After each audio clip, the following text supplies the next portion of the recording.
안녕하세요. 오늘도 사연살롱을 찾아주셔서 감사합니다. 저는 서울에 사는 40대 여자입니다.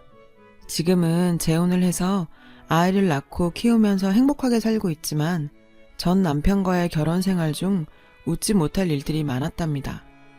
참 생각해보면 그런 집안이 있나 기가 막혀요. 저는 어렸을 때 부유한 집에서 누릴 거 다 누리면서 자랐어요.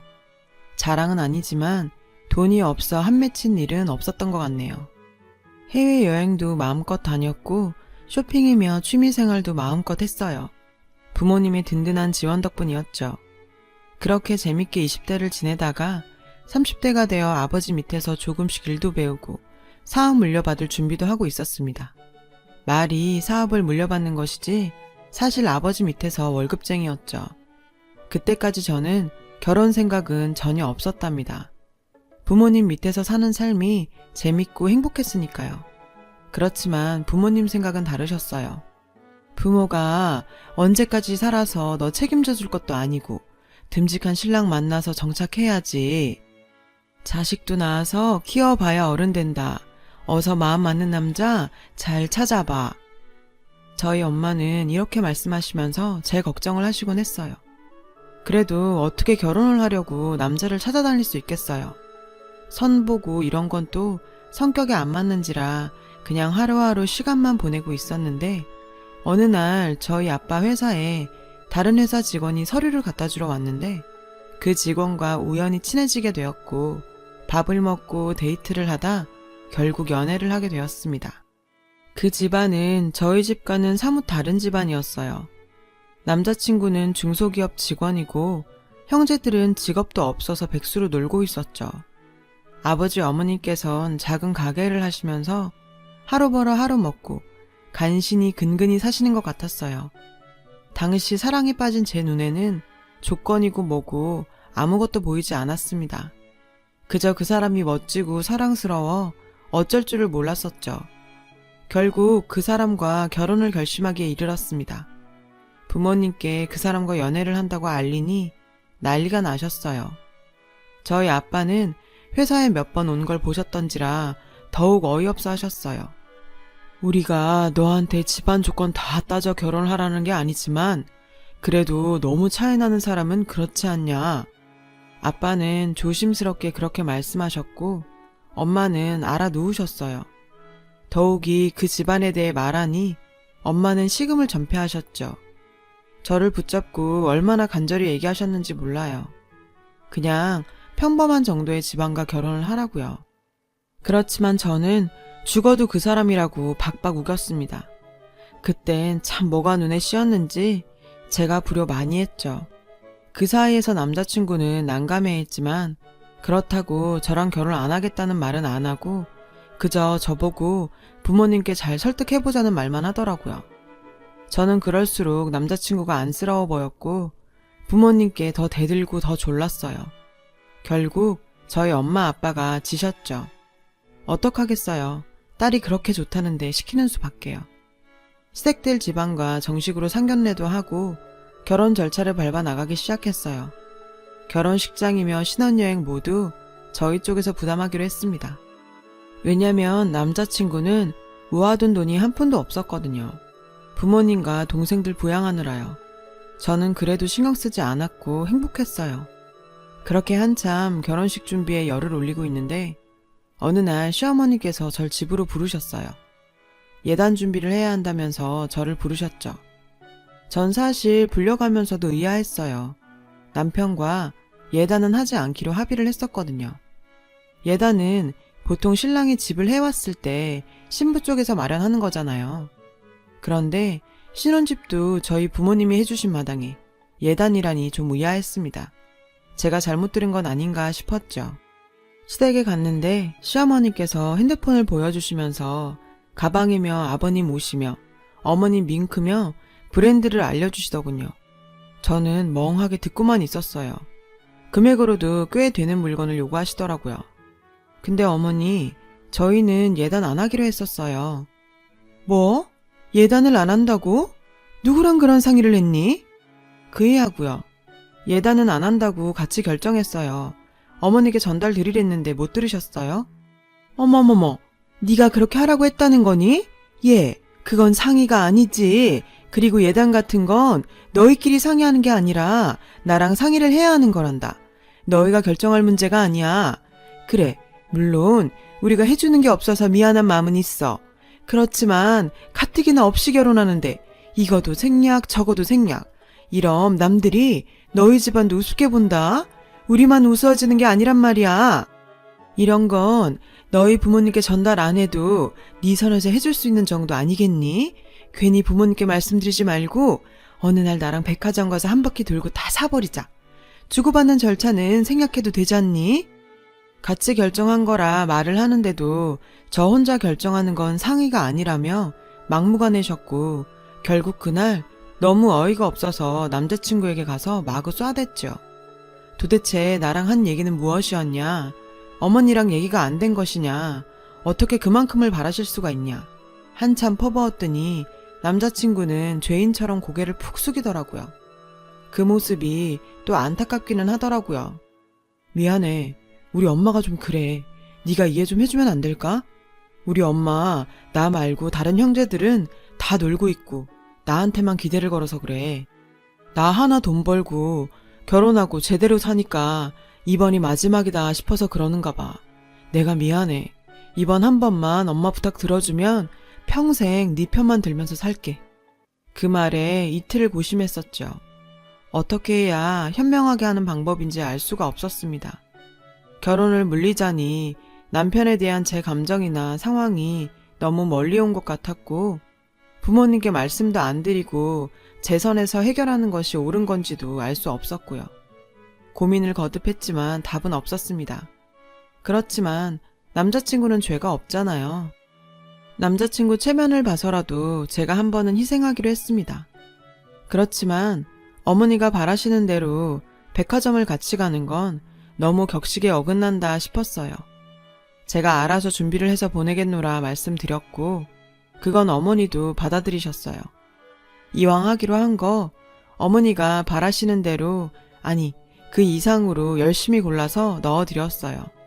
전부 명품에 어떤 것은 한정판이었죠. 받으시더니 입이 귀에 걸리셨어요. 그렇게 좋아하시는 걸 보니 또 다행이란 생각도 들었어요. 그렇게 저희는 결혼을 했습니다. 꿈만 같은 신혼여행도 갔다 왔고 신혼살림을 시작했죠. 남편은 다니던 회사를 다니고 저는 아버지 회사를 다니는 식으로 당분간은 계속 생활하기로 했어요. 그렇게만 살아도 참 행복할 것 같았는데 저희 결혼 생활에 점점 문제가 생기기 시작했습니다. 일단 경제적인 문제부터 시작이 되었죠. 어느 날부터 남편이 월급을 안 가져오는 거 아니겠어요? 처음엔 회사가 어렵다고 했는데 제가 알아보니 월급을 안 줄 정도로 어려운 건 아니더라고요. 분명 월급을 받은 것 같은데 저한테 안 주는 이유가 뭔지 궁금했어요. 설마 여자가 있나 하는 의심까지 했었는데 곧 밝혀졌습니다. 남편은 월급을 고스란히 시어머니께 갖다 드린 거였어요. 생활비며 용돈으로 쓰라고요. 솔직히 남편 월급 뭐 그리 많지도 않고 제 돈으로 생활할 수도 있지만 전 그러고 싶진 않았어요.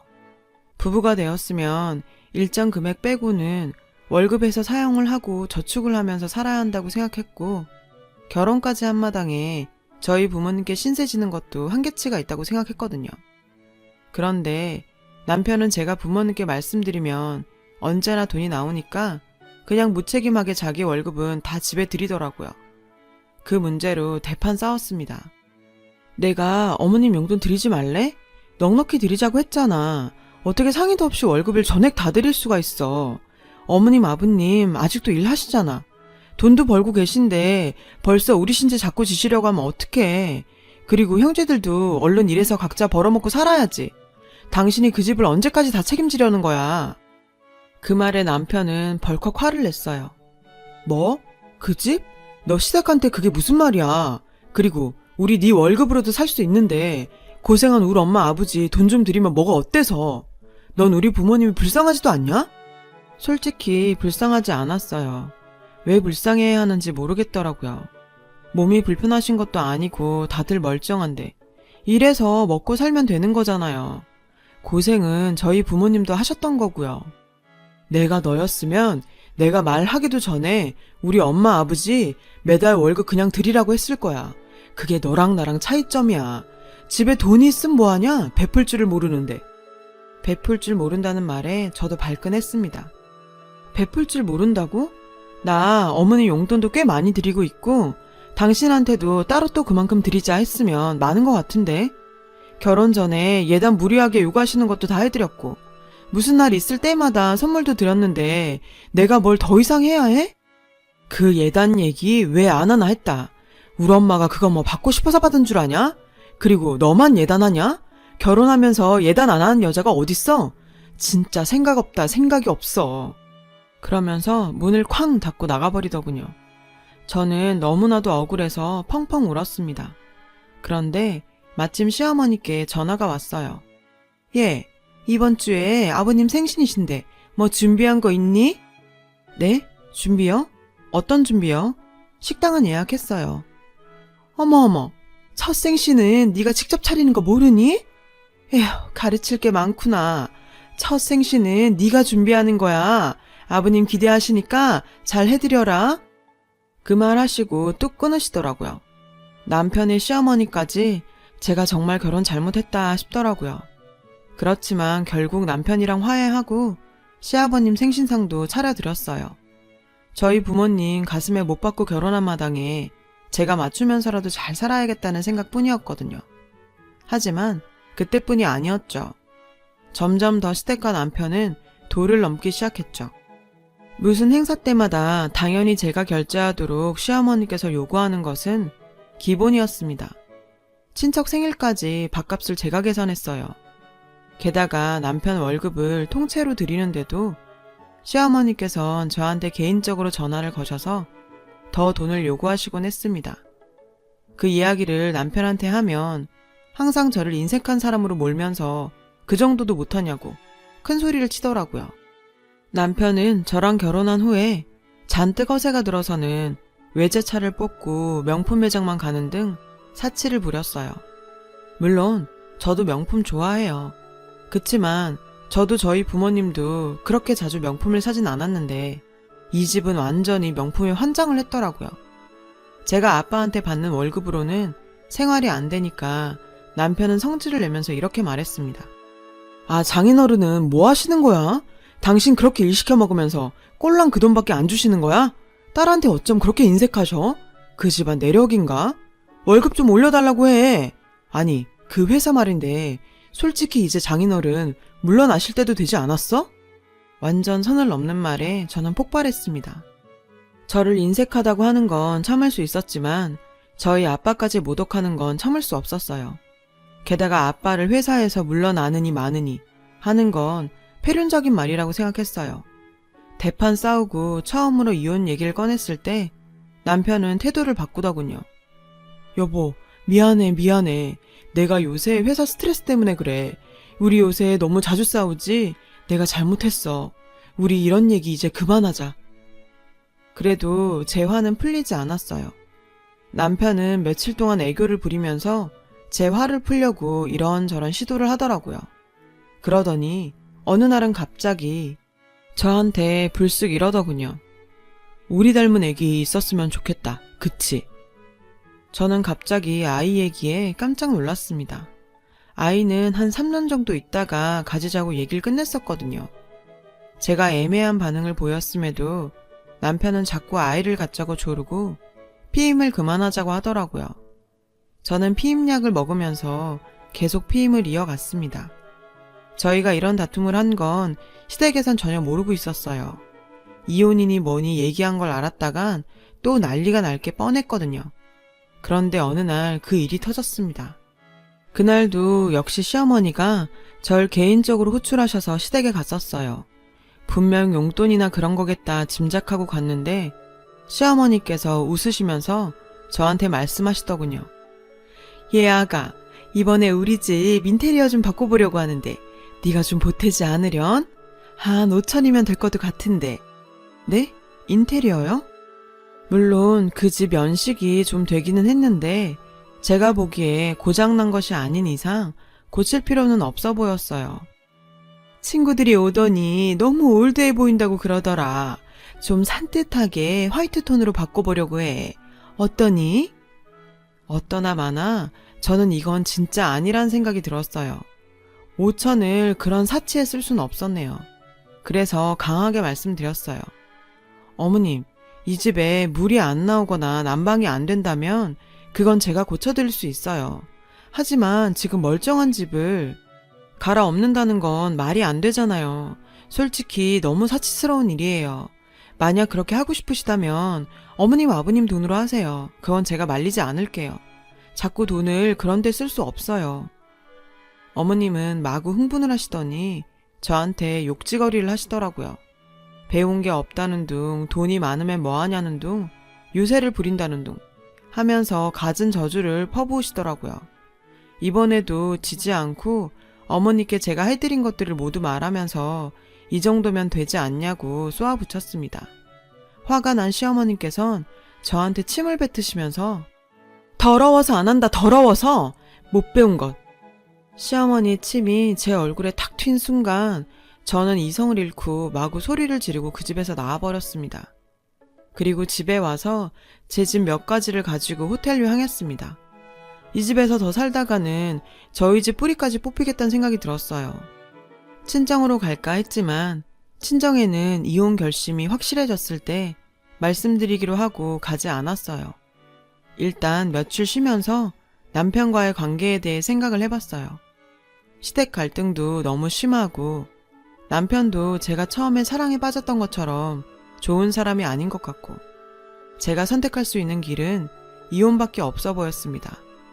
이혼 결심을 굳히고 남편에게 통보를 하려고 변호사까지 구했어요. 그러는 내내 저희 부모님께는 죄송한 마음뿐이었죠. 호텔에서 지낸 지 며칠 되었을 때 단짝 친구와 맛집에서 만나 수다도 떨고 놀았어요. 결혼 후 저는 외출도 잘 안 할 만큼 스트레스를 받고 있었는데 간만에 친구를 만나니 속이 뚫리더라고요. 그렇게 놀고 있는데 어디선가 익숙한 실루엣이 보이는 게 아니겠어요? 중년 부부처럼 보이는 두 사람이 팔짱을 끼고 가는데 그 순간 저는 뭔가 번개처럼 스치는 것이 있었어요. 일단 사진을 찍고 그 사람들을 따라가 앞을 막아섰습니다. 그 부부 중 여자는 바로 저희 시어머니였어요.